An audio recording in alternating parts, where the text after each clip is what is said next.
السلام علیکم ورحمۃ اللہ وبرکاتہ۔ اعوذ باللہ من الشیطان الرجیم، بسم اللہ الرحمن الرحیم، الحمد للہ رب العالمین، الرحمن الرحیم، مالک یوم الدین، ایاک نعبد و ایاک نستعین، اهدنا الصراط المستقیم، صراط الذين أنعمت عليهم غير المغضوب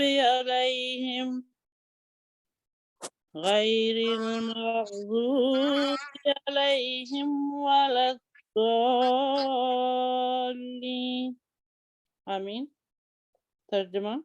خدا جس کا نام اللہ ہے تمام اقسام تعریفوں کا مستحق ہے، اور ہر ایک تعریف اسی کی شان کے لائق ہے، کیونکہ وہ رب العالمین ہے، وہ رحمان ہے، وہ رحیم ہے، وہ مالک یوم الدین ہے۔ ہم اے صفات کاملہ والے تیری ہی پرستش کرتے ہیں اور مدد بھی تجھی سے ہی چاہتے ہیں۔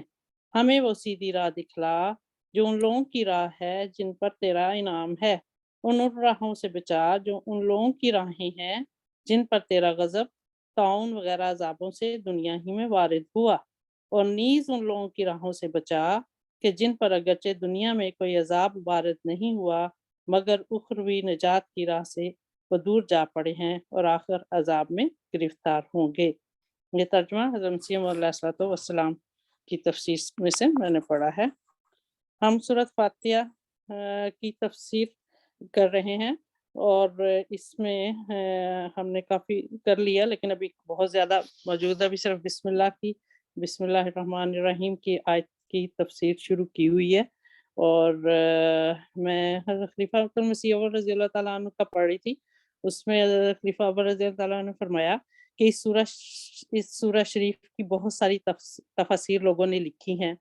ہمارے گھر میں بھی اس سورت کی ایک کلمی تفسیر باریک لکھی ہوئی 60 جز کی ہے،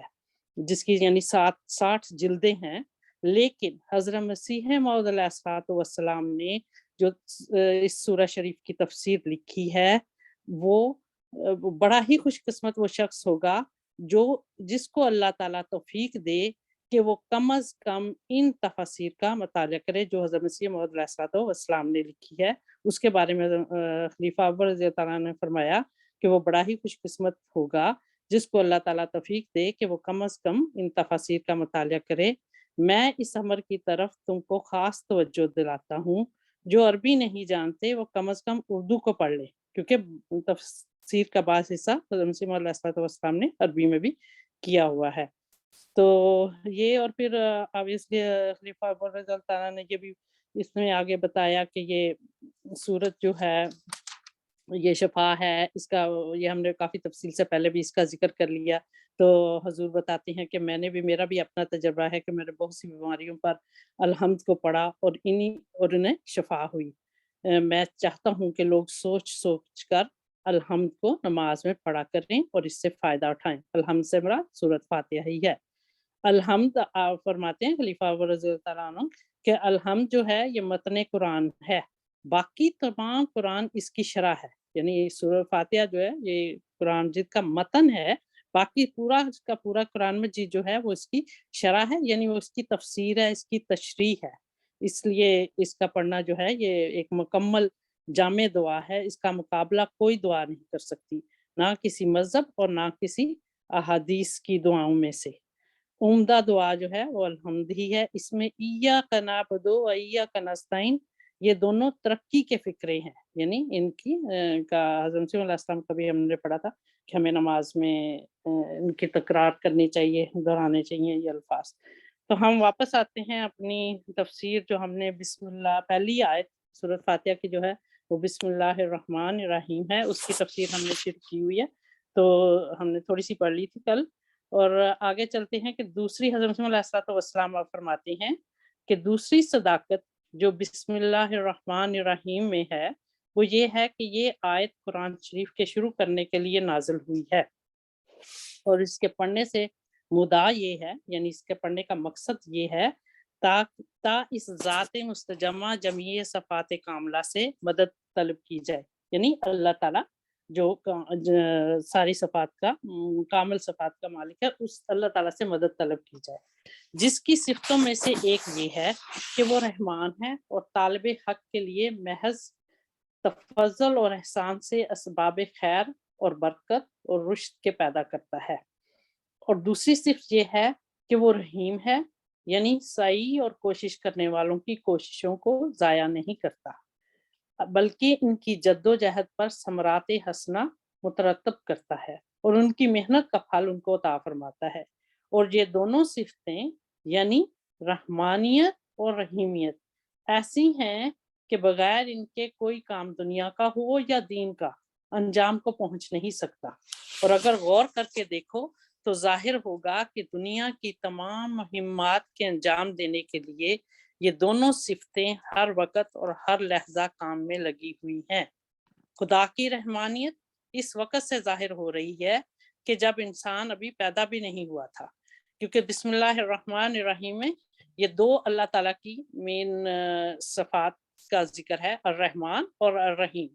اس کی تفسیر جو ہے حضرت مسیح علیہ السلام بتا رہے ہیں کہ رحمان جو ہے یہ دونوں صفتیں ہر وقت اور ہر لحظہ کام میں لگی ہوئی ہیں۔ خدا تعالیٰ کی رحمانیت جو ہے وہ اس وقت ظاہر ہوتی ہے کہ جب انسان اس وقت سے ظاہر ہو رہی ہے جب انسان بھی پیدا بھی نہیں ہوا تھا، وہ رحمانیت انسان کے لیے ایسے ایسے اسباب بہم پہنچاتی ہے، یعنی ایسے ایسے اسباب آپ کو مہیا کرتی ہے کہ جو اس کی طاقت سے باہر ہیں، جن کو وہ کسی ہیلہ یا تدبیر سے ہرگز حاصل نہیں کر سکتا، اور وہ اسباب کسی عمل کی پاداش میں نہیں دیے جاتے، یعنی کسی عمل کے عوض میں انسان کوئی کام کرتا ہے اس کی کوشش کے بدلے میں نہیں دیے جاتے، بلکہ خدا تعالیٰ کے فضل اور احسان کی وجہ سے عطا ہوتے ہیں، جیسا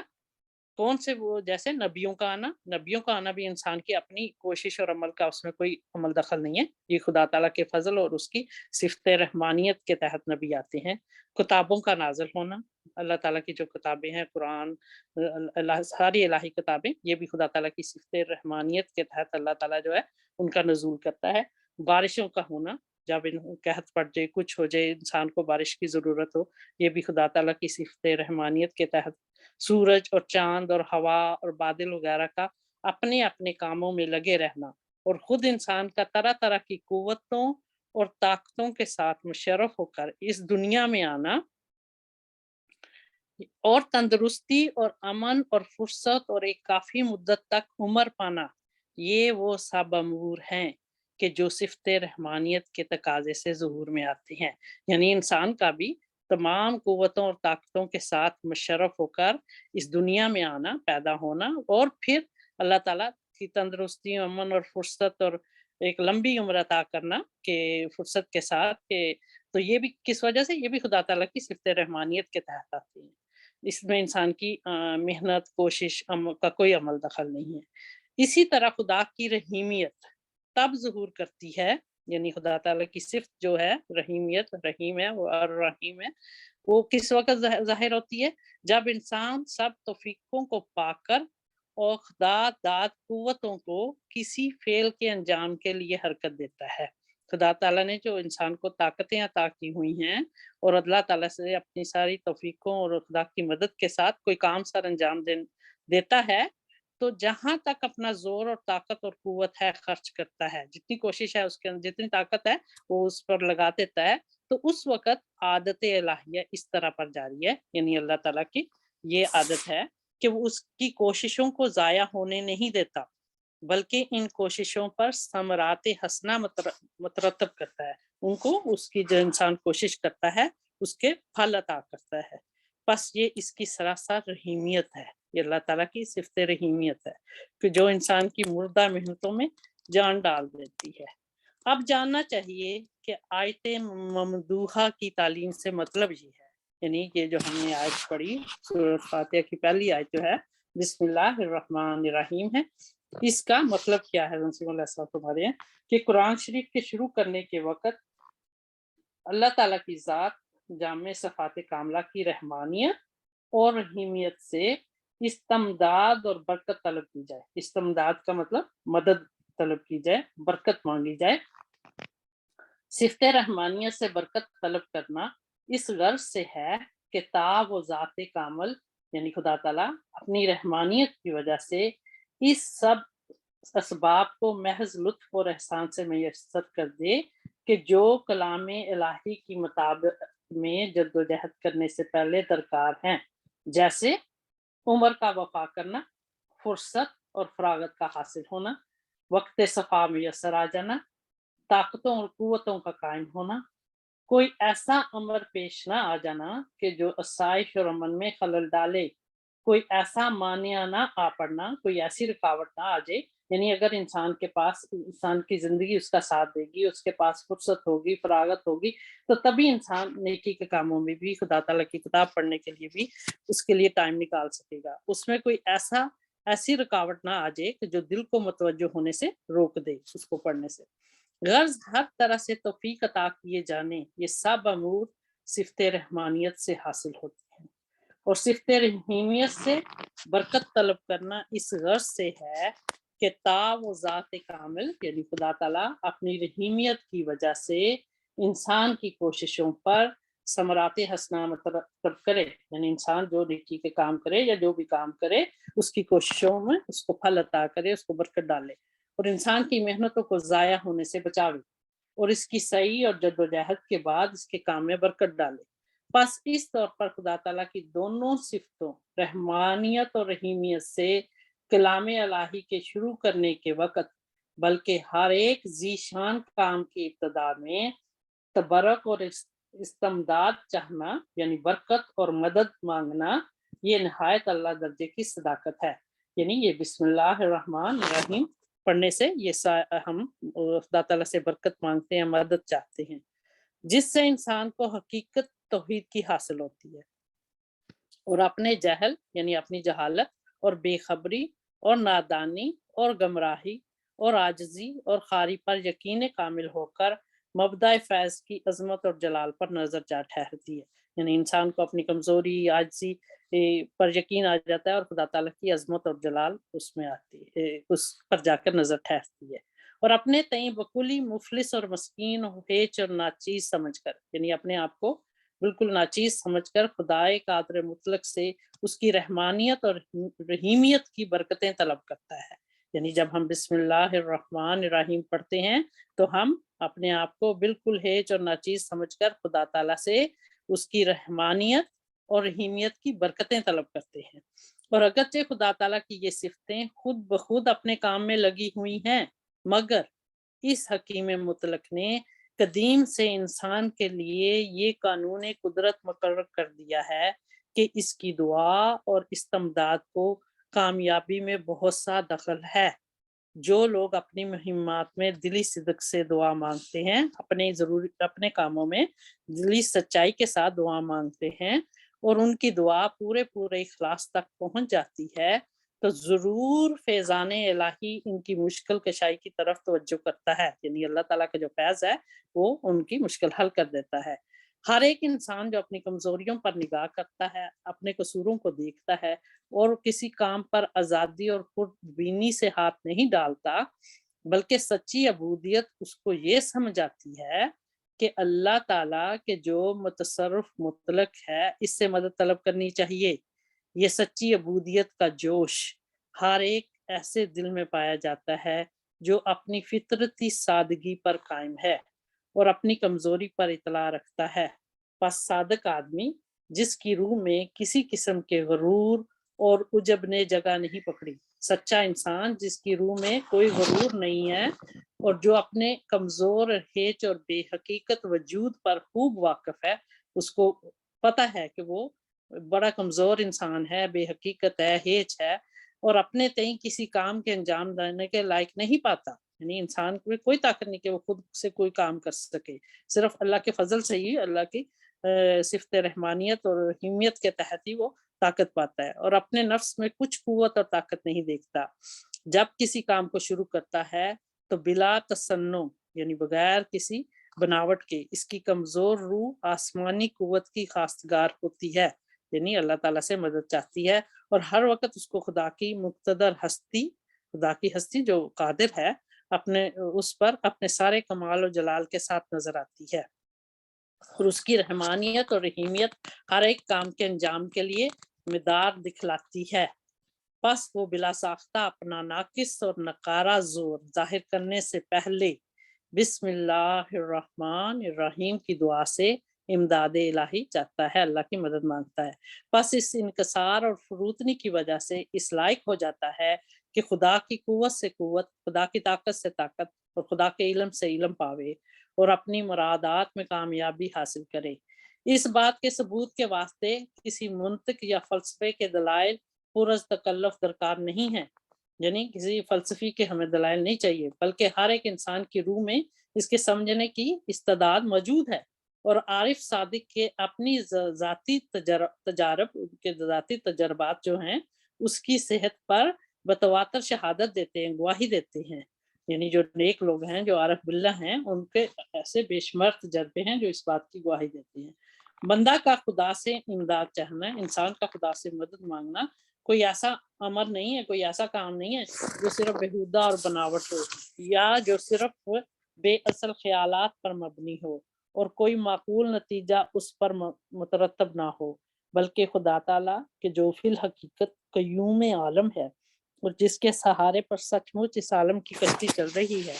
اس کی عادت قدیمہ کی روح سے یہ صداقت قدیم سے چلی آتی ہے، یعنی اللہ تعالیٰ کی یہ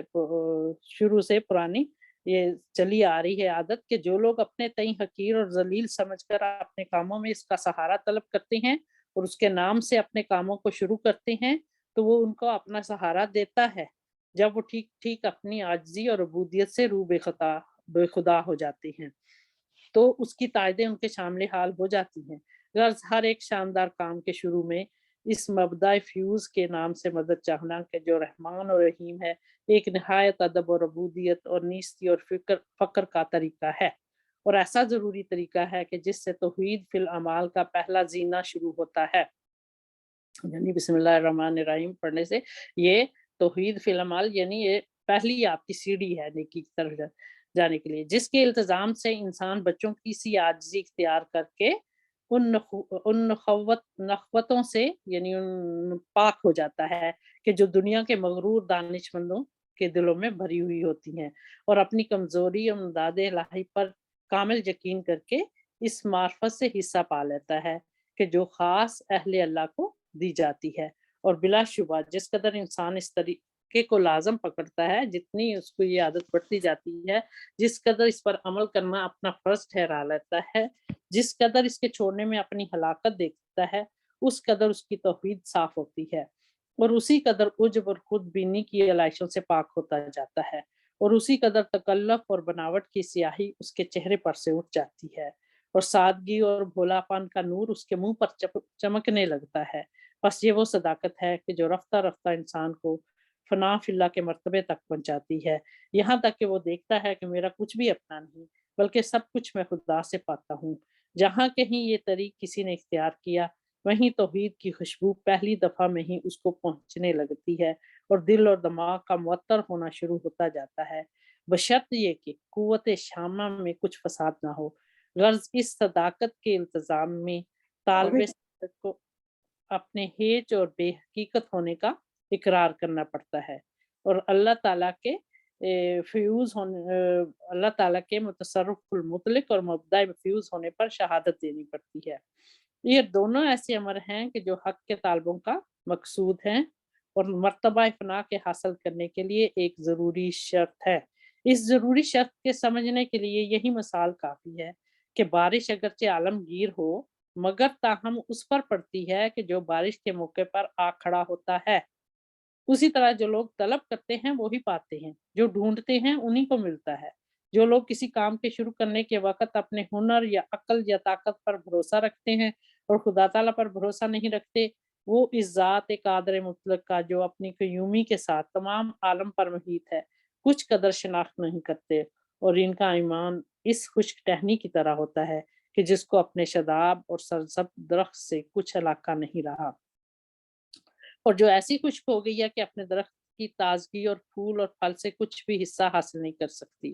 صرف ظاہری جوڑ ہے جو ذرا سی جنبش ہوا کی ہلکی سی حرکت سے یا کسی اور شخص کے ہلانے سے ٹوٹ سکتی ہے۔ بس ایسا ہی خشک فلسفیوں کا ایمان ہے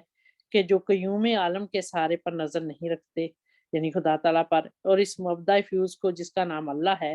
ہر یک طرف العین کے لیے اور ہر حال میں اپنا محتاج قرار نہیں دیتے، بس یہ لوگ حقیقی توحید سے ایسے دور پڑے ہوئے ہیں جیسے نور سے ظلمت دور ہے۔ انہیں یہ سمجھ نہیں کہ اپنے تئیں ہیج اور لاشے سمجھ کر قادر مطلق کی طاقت عظمہ کے نیچے آ پڑنا عبودیت کے مراتب کی آخری حد ہے اور توحید کا انتہائی مقام ہے،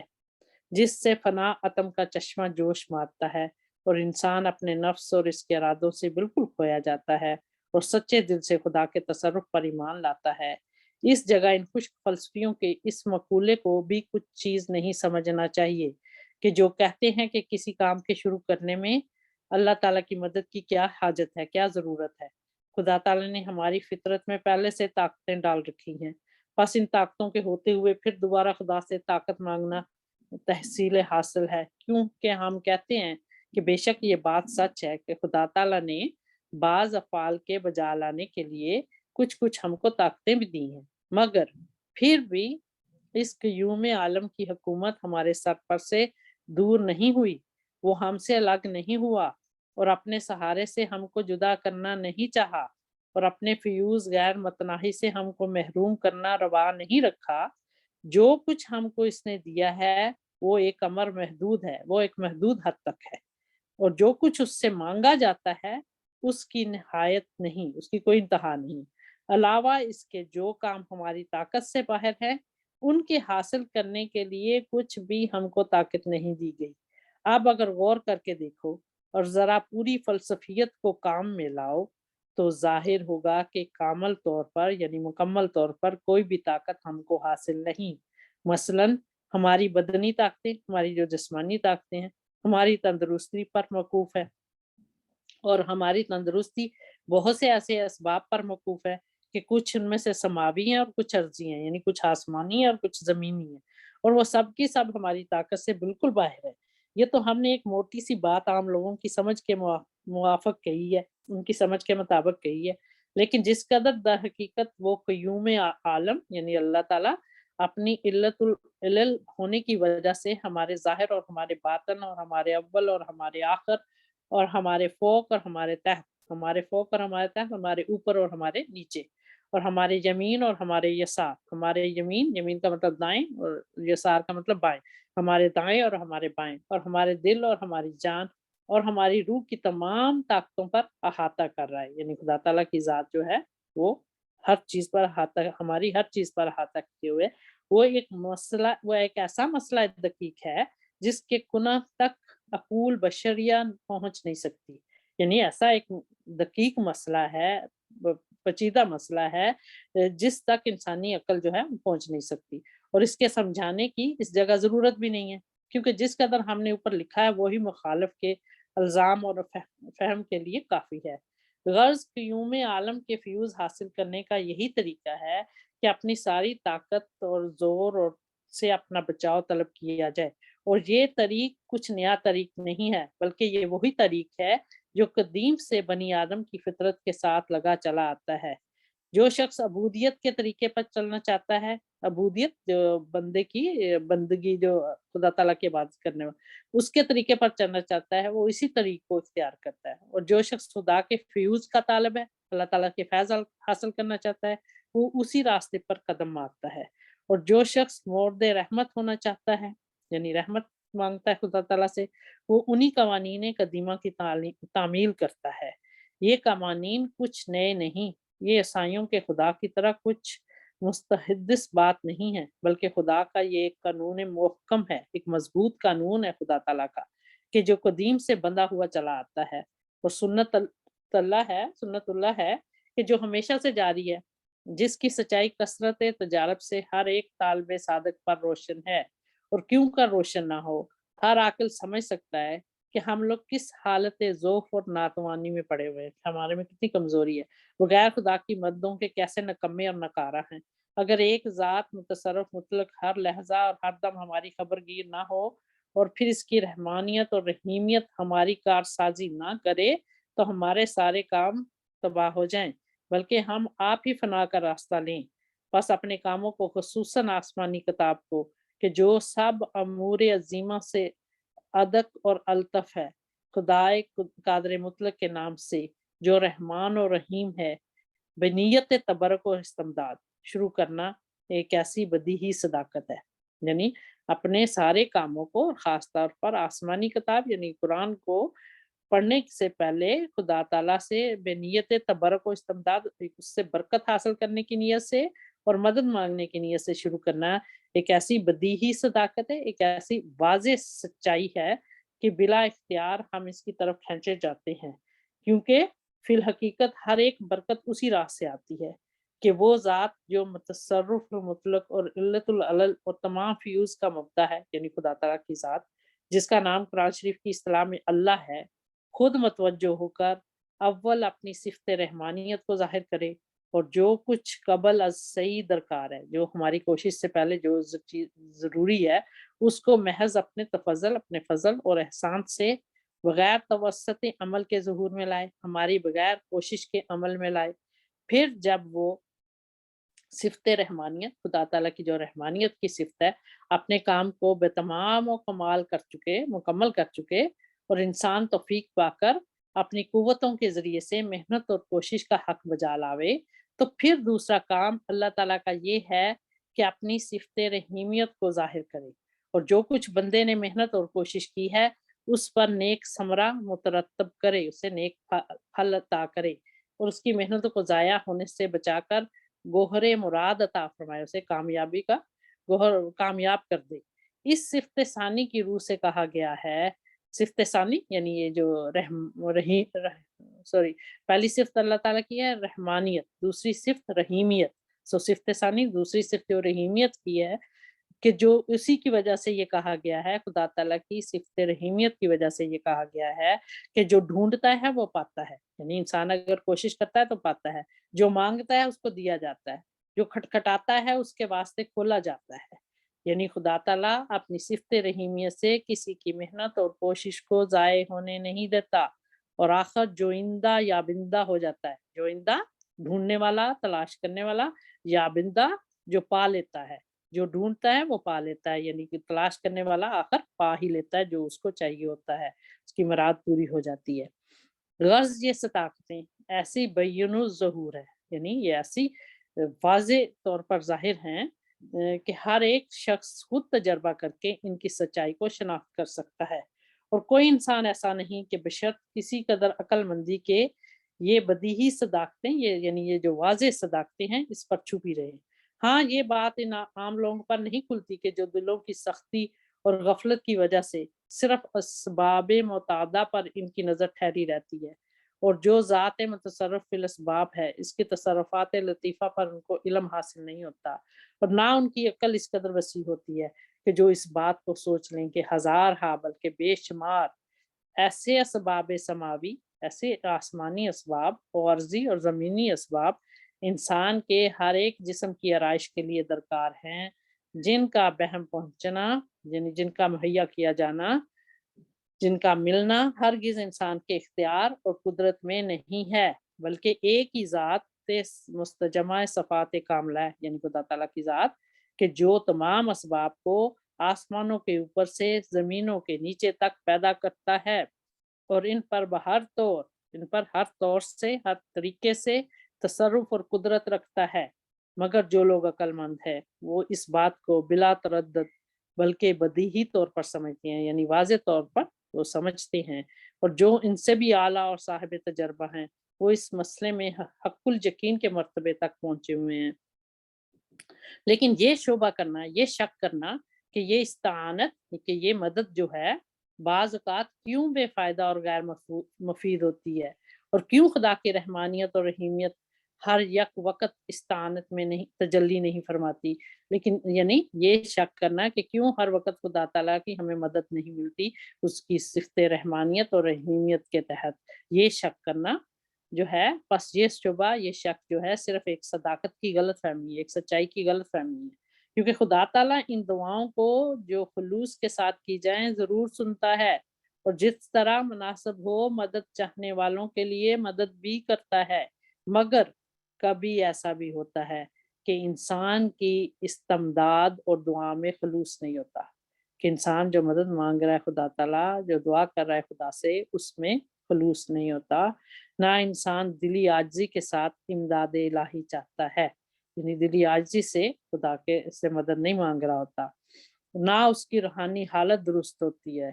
بلکہ اس کے ہونٹوں میں دعا اور اس کے دل میں غفلت یار یار یار ہوتی ہے، غفلت یار ہوتی ہے، یعنی ہونٹوں سے تو وہ بظاہر دعا کر رہا ہوتا ہے لیکن دل سستی میں پڑا ہوتا ہے، یا کبھی ایسا بھی ہوتا ہے کہ خدا اس کی دعا کو سن تو لیتا ہے اور اس کے لیے جو کچھ اپنی حکمت کاملہ کے روح سے مناسب اور اصل دیکھتا ہے عطا بھی فرماتا ہے، یعنی خدا تعالیٰ دعا کو تو سن لیتا ہے اور اپنی حکمت کاملہ یعنی خدا تعالیٰ کی جو مکمل حکمت ہے اس کے تحت جو وہ مناسب سمجھتا ہے وہ خدا تعالیٰ عطا بھی کر دیتا ہے، لیکن نادان انسان جو ہے خدا کی ان الطاف خفیہ کو شناخت نہیں کرتا، خدا تعالیٰ کی یہ جو پشیدہ الطافات ہیں ان کو انسان جو ہے پہچان نہیں پاتا، اور بے باعث اپنی جہل اور بے خبری کے شکوہ اور شکایت شروع کر دیتا ہے، اور اپنی جہالت اور لا علمی ہونے کی وجہ سے وہ خدا تعالیٰ سے شکوے اور شکایتیں شروع کر دیتا ہے، اور اس آیت کے مضمون کو نہیں سمجھتا،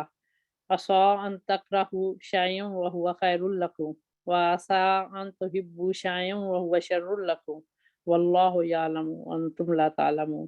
یعنی یہ ممکن ہے کہ تم ایک چیز کو بری سمجھو اور وہ اصل میں تمہارے لیے اچھی ہو، اور ممکن ہے کہ تم ایک چیز کو دوست رکھو اور وہ اصل میں تمہارے لیے بری ہو، اور خدا چیزوں کی اصل حقیقت کو جانتا ہے اور تم نہیں جانتے۔ اب ہماری یعنی یہاں حضرت مسیح علیہ السلام، ہم نے پہلے بھی پیچھے بھی سورہ فاتحہ کی تفسیر سے پہلے دعا کے مضمون پہ بڑا تفصیلی بحث کی، اس میں بھی یہی حضرت مسیح علیہ السلام نے واضح کیا تھا کہ دعا اگر بعض اوقات انسان مانگتا ہے تو وہ اگر قبول نہیں ہوتی تو ان وے وہ قبول ہی ہوئی ہوتی ہے، کیونکہ وہ انسان کو نہیں پتا ہوتا کہ اگر کوئی چیز اس کے لیے بہتر نہیں ہے اور وہ مانگتا جا رہا ہے تو خدا تعالیٰ اگر نہیں عطا کرتا تو اس کا مطلب ہے کہ خدا تعالیٰ نے اس کی دعا سن لی، اور خدا تعالیٰ جو سب حکمتوں کو جاننے والا ہے تو اس کو وہ چیز نہیں عطا کرے گا جو اس کے لیے بہتر نہیں ہے، کیونکہ انسان کو تو علم نہیں ہے، وہ لا علم ہے، جاہل ہے، اللہ تعالیٰ ہے جس کو سب علم ہے، اس کو سب پتا ہے کہ کیا انسان کے لیے بہتر ہے اور کیا نہیں بہتر، یہی والی بات یہاں بھی یہ بیان ہوئی ہے۔ تو اب آگے حضرت مسیح علیہ السلام فرما رہے ہیں کہ اب اس تمام تقریر سے واضح ہے کہ بسم اللہ الرحمن الرحیم کس قدر عالی شان صداقت ہے، جس میں حقیقی توحید اور عبودیت اور خلوص میں ترقی کرنے کا نہایت عمدہ سامان موجود ہے، جس کی نظیر کسی اور کتاب میں نہیں پائی جاتی، اور اگر کسی کے ذوم میں پائی جاتی ہے، کسی کو یہ گمان میں ہے کہ تو وہ اس صداقت کو تمام دوسری صداقتوں کے جو ہم نیچے لکھتے ہیں نکال کر پیش کرے۔ یہ میں تھوڑا سا آگے جاتی ہوں، یہ ایک چھوٹا سا اعتراض تھا جو حضرت مسیح علیہ السلام نے بتایا کہ بعض لوگ کرتے ہیں کہ بسم اللہ الرحمن الرحیم میں رحمان پہلے کیوں ہے، رحیم پہلے کیوں نہیں ہے، تو میں چاہ رہی ہوں چند دن ہیں تو اس میں سے یہ ذرا یہ آگے جو وضاحت ہے یہ اس میں یہ ریئلی اب تو سارے ہر چیز ہی سننے کے لائق ہے آبویسلی، لیکن اس میں سارا وہ پتہ چل رہا ہے کہ بسم اللہ الرحمن الرحیم میں کس طرح ایک لحاظ سے اس میں پھر یہ کہا گیا ہے اینڈ پہ جا کے کہ یہ بھی پورے قرآن کے ایک خلاصہ ہے، ایک سمری ہے، رحمانیت اور رحیمیت کو کس طرح حضرت مسیح علیہ السلام نے آگے جا کے اس کی وضاحت کی ہے، اور اسی کے اندر حضرت مسیح علیہ السلام کی بھی پیشگوئی آ جاتی ہے، اور اس کو کیسے واضح کیا ہے وہ میں چاہ رہی تھی کہ تھوڑے سے ٹائم میں اس کو کور کر لیں، اور جو اگر رہ جائے گا تو پھر انشاءاللہ اگلے ہفتے کر لیں گے سیٹرڈے کو۔ حاصل کلام یہ ہے کہ صفت رحمانیت کا فیضان کسی عمل کا نتیجہ نہیں ہے، کہ خدا تعالیٰ کی جو صفت ہے اس کا فیض حاصل کرنا یہ انسان کی کسی کوشش کے بدلے میں نہیں ملتا، اور نہ کسی استحقاق کا ثمرہ ہے، بلکہ یہ ایک خاص فضل عزدی ہے، یہ ایک خاص اللہ تعالیٰ کا فضل ہے جس میں فرمان برداری یا نافرمانی کا دخل نہیں، اور یہ فیضان ہمیشہ خدا تعالیٰ کی مشیت اور ارادہ کے متحد نازل ہوتا ہے۔ اس میں یعنی اللہ رحمان خدا جو ہے اس نے جو عطا کرنا تھا یہ خدا تعالیٰ کی اپنی اس کی مرضی اور اس کا ایک ارادہ ہوتا ہے، تو اس کے تحت انسان کو ملتا ہے کہ کب کیا چاہیے، اور اس کی رحمانیت جیسے سورج نے کب نکلنا ہے، چاند نے کب نکلنا ہے، ہوا، بارش، پانی، نبیوں نے کب آنا ہے، اللہ نے اپنی کتابوں کا نزول کب کرنا ہے، تو یہ سارا کچھ خدا کا فضل ہی ہے اور اس کی صفت رحمانیت کے تحت ہے، اور یہ کب ہوگا یہ خدا تعالیٰ کی مشیت اور اس کے ارادے کے متحد نازل ہوتا ہے۔ اس میں کسی اطاعت، عبادت، تقوی اور زہد کی شرط نہیں، یہ انسان کی کسی کوشش کا کوئی عمل دخل نہیں ہے۔ اس فیض کی بنا مخلوق کی پیدائش، اس کے اعمال، اس کی کوشش اور اس کے سوال کرنے سے پہلے ہی رکھی گئی ہے۔ اس لیے یہ فیض جو ہے رحمانیت کا یہ انسان کی پیدائش سے پہلے ہی رکھا گیا، اس لیے اس فیض کے اثار انسان اور حیوان کے وجود میں آنے سے پہلے ہی پائے جاتے ہیں۔ اگرچہ یہ فیض یعنی رحمانیت کا، خدا تعالیٰ کی صفت رحمانیت کا فیض تمام مراتب وجود اور زمان و مقام اور حالت اطاعت و عصیان میں جاری و ساری رہتا ہے، یعنی ہر صورت میں مراتب وجود اور زمان و مکان، جگہ یعنی کسی جگہ کا، یعنی